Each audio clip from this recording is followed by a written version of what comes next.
explore the unsolved mysteries of Ontario, Canada, with our captivating true crime podcast, Ontario Cold Cases, Canada's true crime podcast.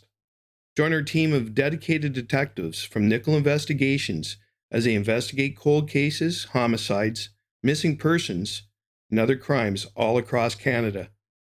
Delve into forgotten crimes and help us remember the victims and bring justice and hopefully peace to the families. Tune into our engaging exploration of unsolved mysteries today and discover the chilling stories that deserve to be remembered. New episodes of Ontario Cold Cases, Canada's True Crime Podcast, every Sunday.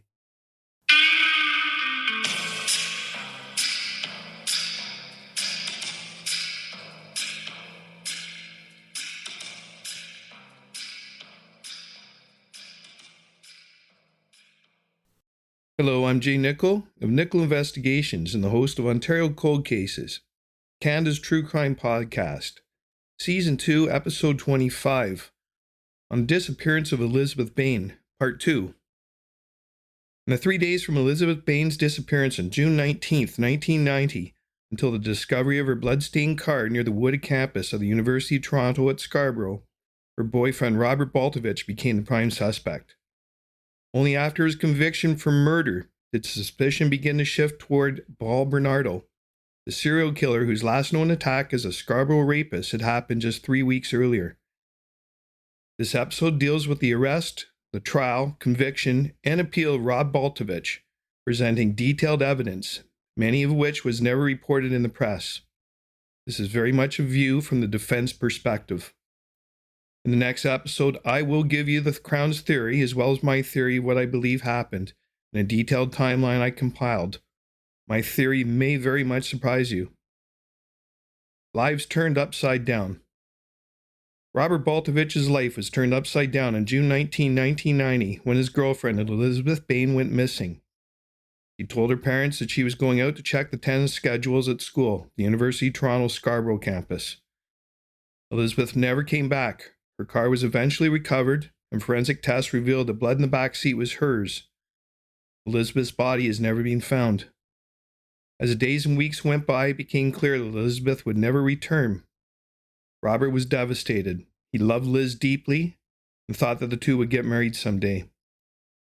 Liz's mother would later testify that the two had been very much in love. In fact, the day before she disappeared, Liz had presented Robert with flowers, a watch, and a poem to celebrate his recent graduation. But as Robert wrote many years later, in the days that followed, the confusion and terror of having to confront Liz's disappearance and the possibility that she may have been the victim of foul play culminated in an interview with the Toronto Police's Homicide Squad, during which time I was told that I had murdered the woman that I loved. The police and prosecution never had any real evidence to connect Robert with Liz's disappearance. Their case was entirely circumstantial. However, Robert was arrested November 19, 1990, and charged with Elizabeth's murder. Up next, the trial.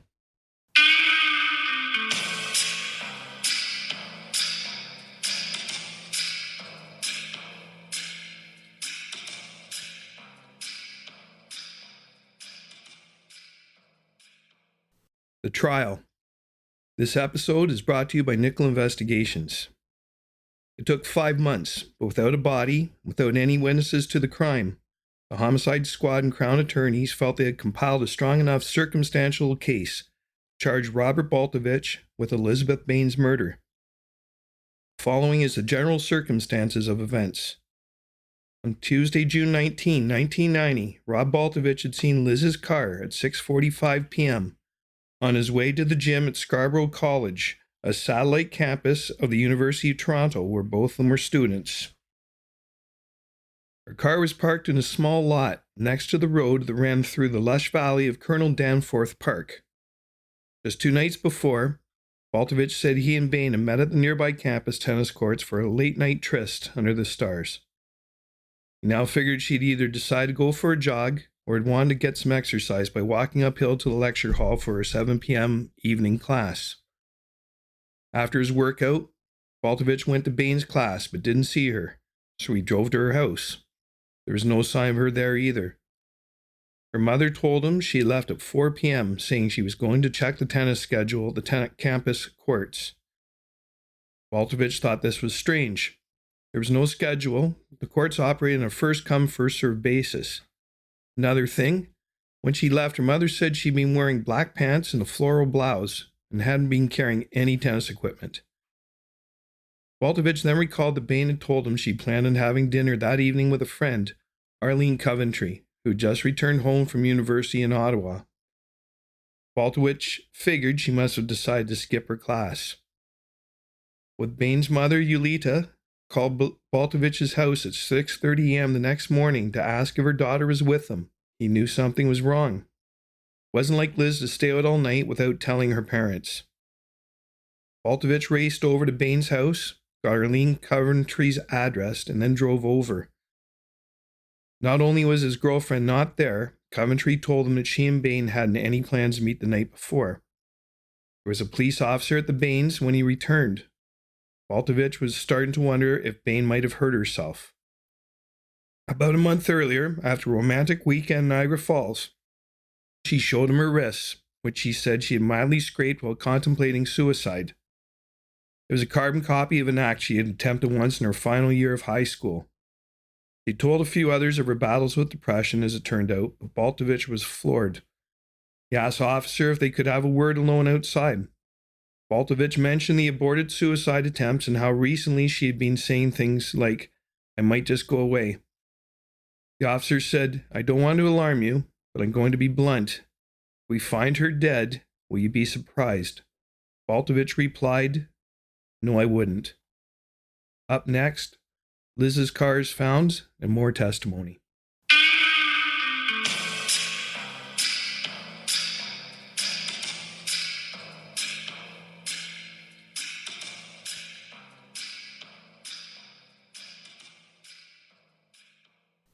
Liz's car is found and more testimony.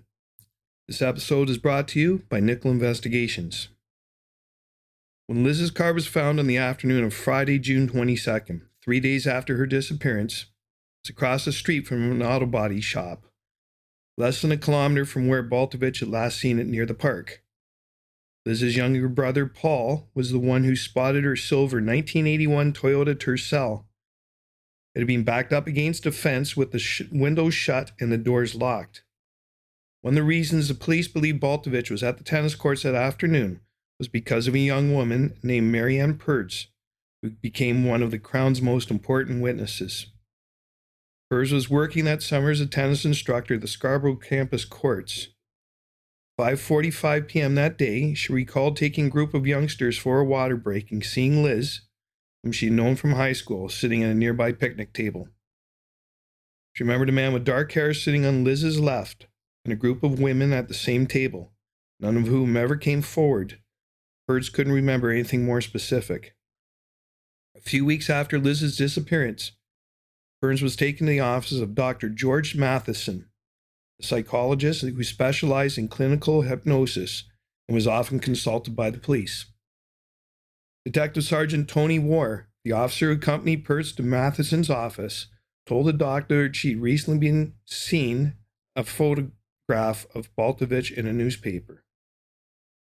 Ward told the doctor he was concerned that if Pertz now made a positive identification of Baltovich as a result of the hypnosis, it might be tainted. Matheson said he would have to wait and see. While hypnotized, Pertz described the male next to Liz as being attractive, with straight, dark, short hair, much like Baltovich's. Following her session, Ward showed Pertz a 12-person photographic lineup, indicating, somewhat controversially, that a picture of Baltovich was among the group. Pertz looked at the photographs for several minutes and then said that the shot of Baltovich was closest to the man she'd envisioned during her hypnosis, but she couldn't swear it was him. The judge at Baltovich's trial allowed the Crown to present not only Pertz's hypnotically enhanced memory to the jury, but also those of several other witnesses who had been taken to see Dr. Matheson. Police also obtained a warrant and searched Baltovich's house. They didn't find anything incriminating, but managed to install a listening probe in his telephone. They also impounded Baltovich's car and hooked up another bug under the dashboard. The police even convinced one of Baltovich's friends to wear a wire and engage him in a number of discussions about the case.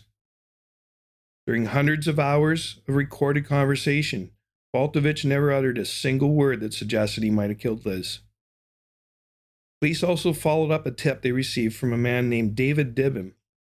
Dibbon said he pulled up next to Liz's car at a rural highway intersection in Lake Scugog area, northeast of Toronto, at about 6 o'clock a.m. while driving to work. At first, Dibbon said this occurred on Friday, June 22nd, the day Liz's car was found in Scarborough, but it later became clear, based on the testimony of another witness who saw the car in the area, it was likely the morning after Bain had gone missing. Dibbon told the police that he had a decent look at the driver, who was alone, as they waited for a green light. His description of the driver was this: white male, mid-20s, thin face, and semi-receding blonde hair, collar length in the back, and waved over the top of his ear. Like Pertz, Dibbon was showing a photo lineup and told the police he was almost positive that Baltovich was the man he'd seen driving Liz's car that morning. Cross-examined at Baltovich's trial, Dibbon was asked how the blonde-haired man he'd originally described could be mistaken for Baltovich, whose hair is jet black. Dibbon explained himself by saying that the blonde-haired driver was in fact dirty blonde, and in his view, dirty blonde was the same thing as medium brown. Up next, the Crown's theory.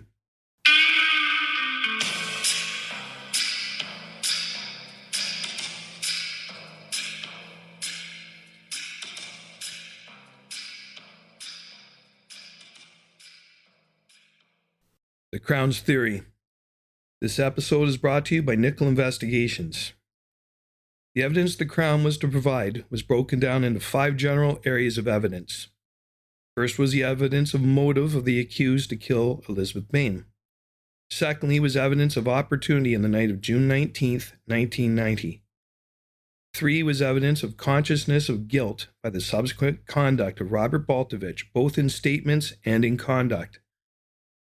Fourthly was evidence of forensic experts in regard to findings they made in Elizabeth's car. Fifthly, there was evidence of Liz's state of mind prior to disappearance. I'll go into further detail that in the third part of this coming next week. As far as the Crown prosecutors and police were concerned, Robert Baltovich had driven Liz north of the city to dispose of her body in the dark, swampy waters of Lake Scugog. Understanding the case against Robert Baltovich. To understand the case against Robert Baltovich, there are a few important facts one needs to know. First, the Crown prosecutors presented no eyewitnesses to the actual crime. No one was able to say with any certainty how Liz died. Some would argue if she is indeed dead. Second, there is no forensic evidence connecting Baltovich to the disappearance. For instance, of the 8 sets of fingerprints detected in Liz's car, police were able to match 5. None belonged to Baltovich, and the other 3 were a mystery. Still, there was an uncomfortable number of unanswered questions. For one, Baltovich had never driven Liz's Toyota Tercel before because it had a standard transmission, and he never learned how to use a gear shift. Even more troublesome was that at 6:30 a.m., 30 minutes or less after Dibbon saw Liz's car approximately 50 kilometers from Scarborough, Baltovich was at home speaking to Elizabeth Bain on the phone when she called to inquire about her daughter's whereabouts. There was no way he could have driven such a distance in that amount of time, especially if he wasn't trying to draw attention to himself by speeding. Despite these questions, Robert Baltovich's 13-week trial concluded on March 31st, 1992. He was found guilty of second-degree murder and sentenced to life with no chance of parole for 17 years. A little less than a year after Baltovich being sent to prison, his case, which was by then under appeal, took on new momentum when the Scarborough rapist, Paul Bernardo, was finally captured.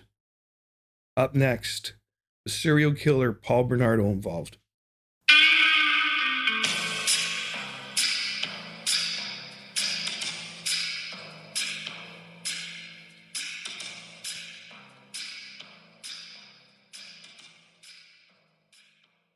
With serial killer Paul Bernardo involved. This episode is brought to you by Nicoll Investigations. February 17th, 1993, police arrested the notorious Scarborough rapist in the St. Catharines area, where he had been living with his wife for 2 years. He was also being charged with the murders of schoolgirls Kristen French and Leslie Mahaffey in the Niagara region. This led Baltovich's attorneys to focus on 2 witnesses at Rob's trial who had seen Elizabeth Bain in the company of an unidentified blonde man in the weeks leading up to her disappearance.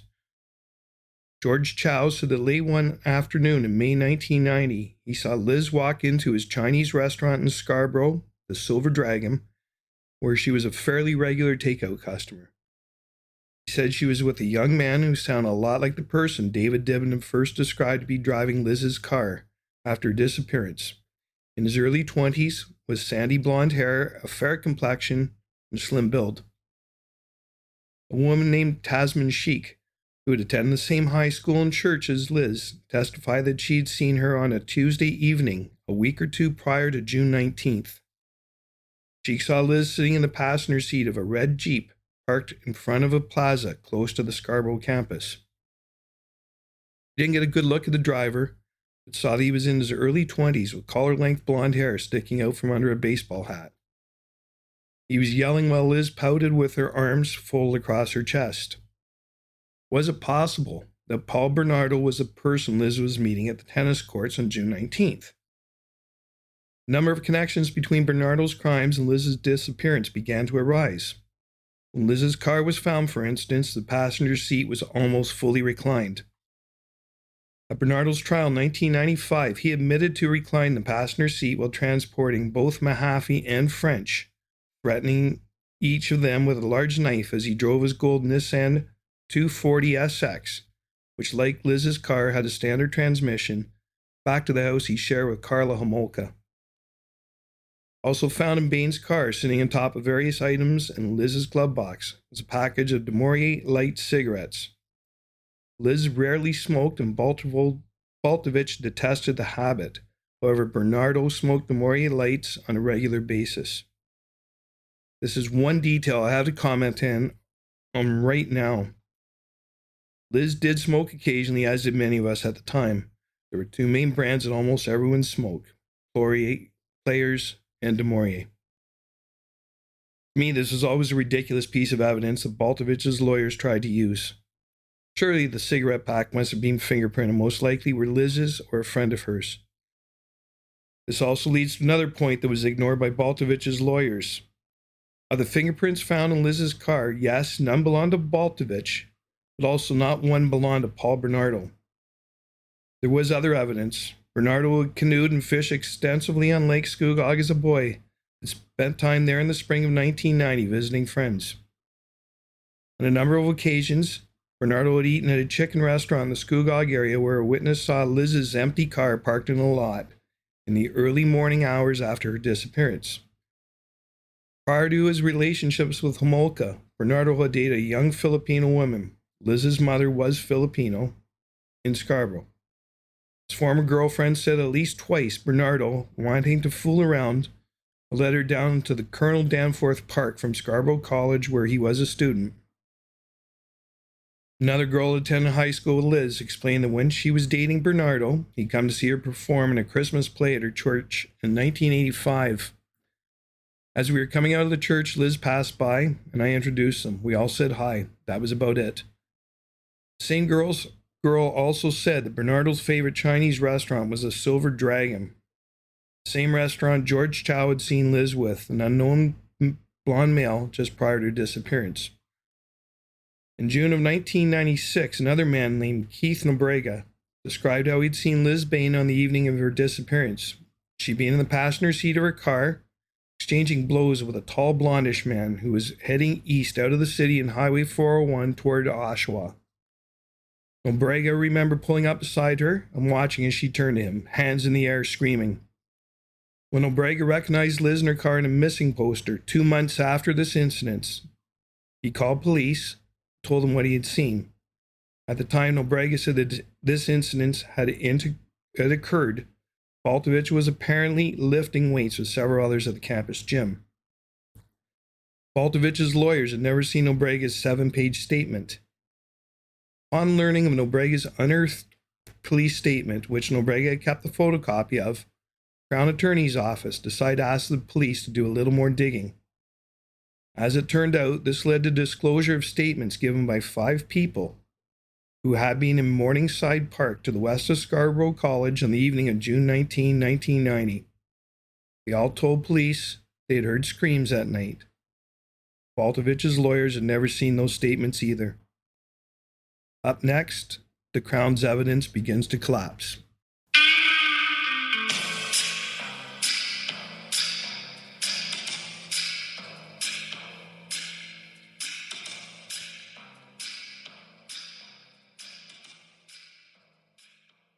The Crown's evidence begins to collapse.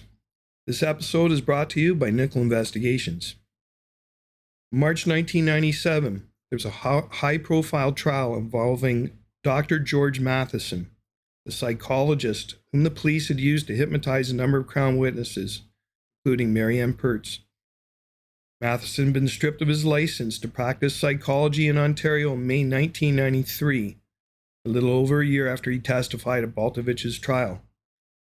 His credibility as a hypnosis expert had shrunk to microscopic proportions. Without witnesses who had their memories hypnotically enhanced by Matheson, the prosecution's case practically evaporated. Around this time, 32-year-old woman named Patricia Hood came forward with more information. Hood was a cousin to the woman married to David Dibben, the witness who claimed he'd seen Baltovich driving Liz's car near Lake Scugog after she'd gone missing. She said she and Dibben had been at a family gathering not long after Liz's disappearance, and together, both had looked at a photograph of Robert Baltovich in a newspaper. When Dibben said he thought he'd seen Bain's car on his way to work one morning, Hood asked him if he'd seen the driver. He said, and I quote, "No, I couldn't." So I said, "Too bad, because you could have made some money by calling Crime Stoppers." He said, "How much money?"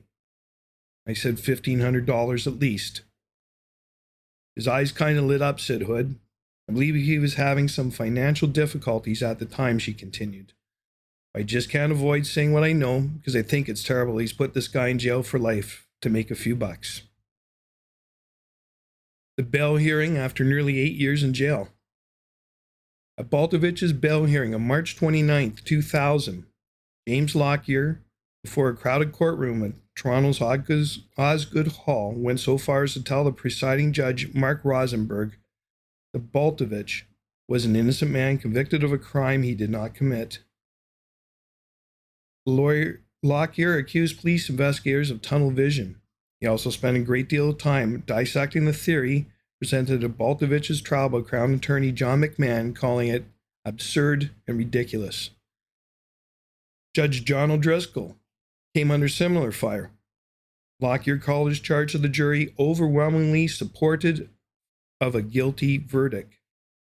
He said that a summary of the defense case was delivered in tones one can only describe as sarcastic. 2 days later, Judge Rosenberg granted Baltovich bail after almost 8 years in jail. The appeal. In late September 2004, the appeal of Robert Baltovich's murder conviction was finally heard, one more crucial piece of evidence was presented. That evidence included pages from Liz's diary dated September 16, 1988, which Baltovich's lawyers say undermines the Crown's theory of motive. The Crown obviously read them because passages were highlighted, yet apparently didn't disclose them to the defense. And the biggest defense theory that was put forward, did Paul Bernardo do it? Up next.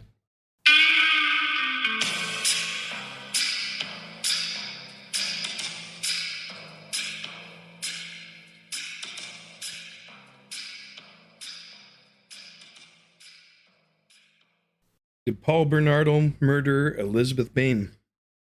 This episode is brought to you by Nicoll Investigations. On June 7, 2007, police interviewed Paul Bernardo at Kingston Penitentiary and asked him about Elizabeth Bain. Here's a short transcript.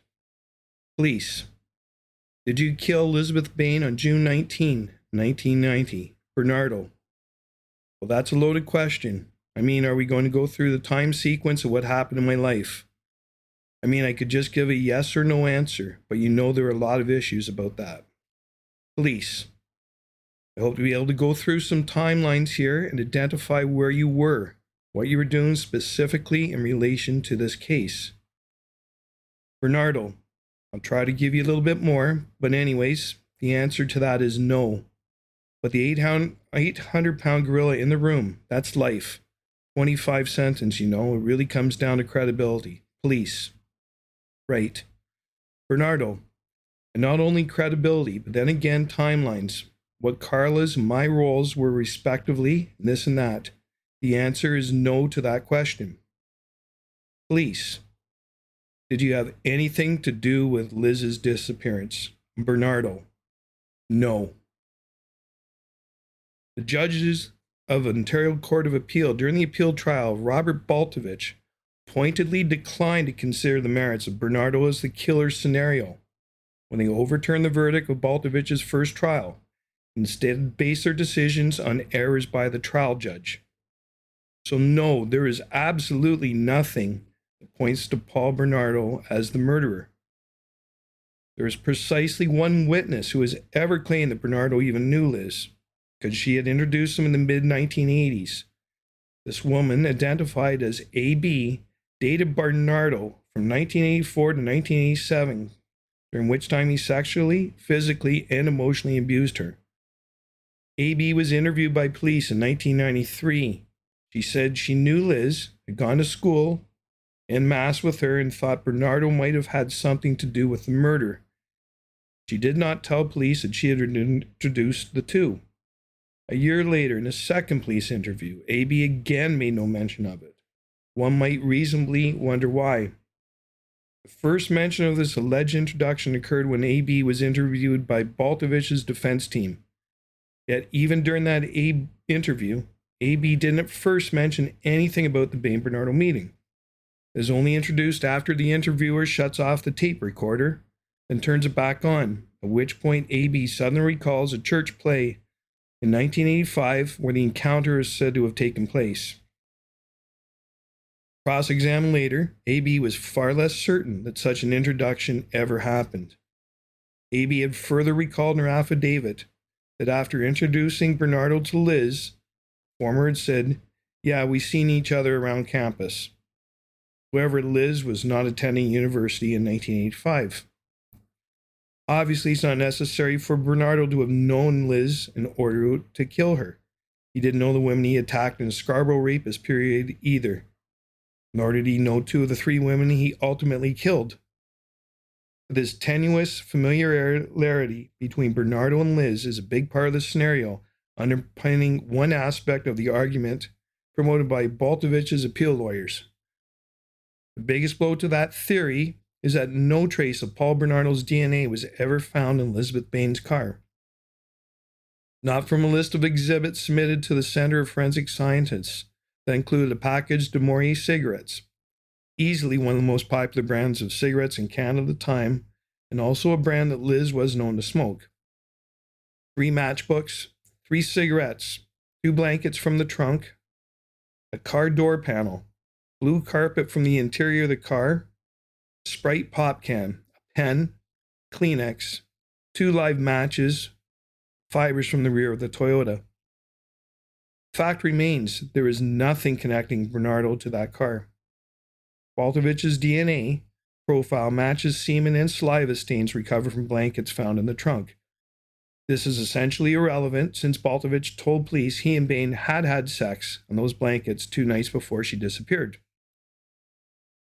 Robert Baltovich was frequently in Elizabeth's car because he was her boyfriend, said defense counsel James Lockyer.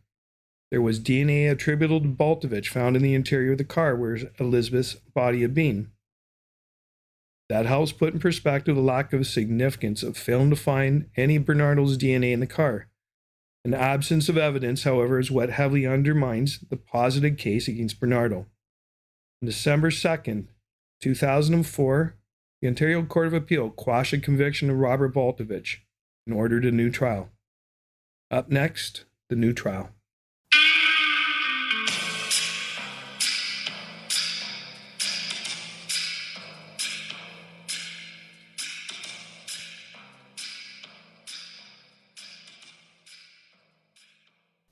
The new trial. This episode is brought to you by Nicoll Investigations. Finally, in April 2008, Robert Baltovich was granted a new trial. During pre-trial arguments, the Crown lost a great deal of their evidence, most notably the loss of two important witnesses because they'd been hypnotized to enhance their memories. A landmark Supreme Court decision in 2007 barred, and I quote, most evidence from hypnotized witnesses. That eliminated the testimony of tennis instructor Marion Pertz, who said she saw Liz seated at a picnic table near the tennis courts with a man with dark hair resembling Baltovich. The man beside Liz was Baltovich, was powerful evidence of opportunity to kill her. The Crown also lost the evidence of Suzanne Naden. Naden had testified in the first trial that she'd heard a man and woman arguing on the street outside her house, which was near the campus, on the day before Liz went missing. She heard a car door slam and caught a glimpse of a car similar to Liz's and a girl walking along the road who looked like Liz. However, the Crown was permitted to call a jail guard, who said he asked Baltovich in 1990, and I quote, "What if they find the body?" To which Baltovich allegedly replied, "There will be no chance of that." The Crown also won the right to include a statement Baltovich made to police detectives in 1990 that he once thought of killing Liz. On April 22, 2008, after deliberating for 15 minutes, a jury did precisely as had been advised by lead Crown attorney Phil Cottonen and acquitted Baltovich of second-degree murder. I will not be making an opening. I will not be calling any evidence. I have no submissions to make except to invite an acquittal on a lack of evidence. Evidentiary rules had changed since 1990. Key witnesses who testified the first time were excluded. Laws pertaining to after-the-fact conduct had shifted. Memory of events had deteriorated among those expected to testify. The acquittal. After the acquittal, Robert Baltovich made a statement to press. I quote, "Think there will always be doubters," end quote. You think? In the Bain household, no doubt. Among detectives who led the investigations that charged Baltovich. Among jurors that convicted him of second-degree murder in 1992. Among journalists who covered the original trial. It wasn't enough to keep Baltovich behind bars for a lifetime. It wasn't enough, given the errors in his charge of the jury by the first trial judge, to sustain the verdict when it was first appealed to the Court of Appeal, which ordered a new trial.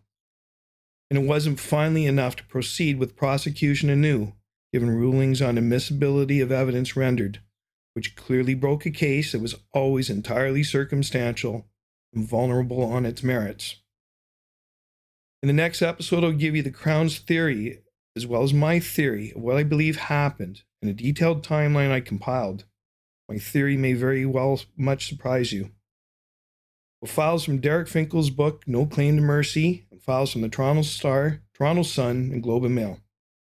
Thank you, and please consider subscribing to Ontario Cold Cases, the podcast, Canada's true crime podcast, now available wherever you listen to your favorite podcasts.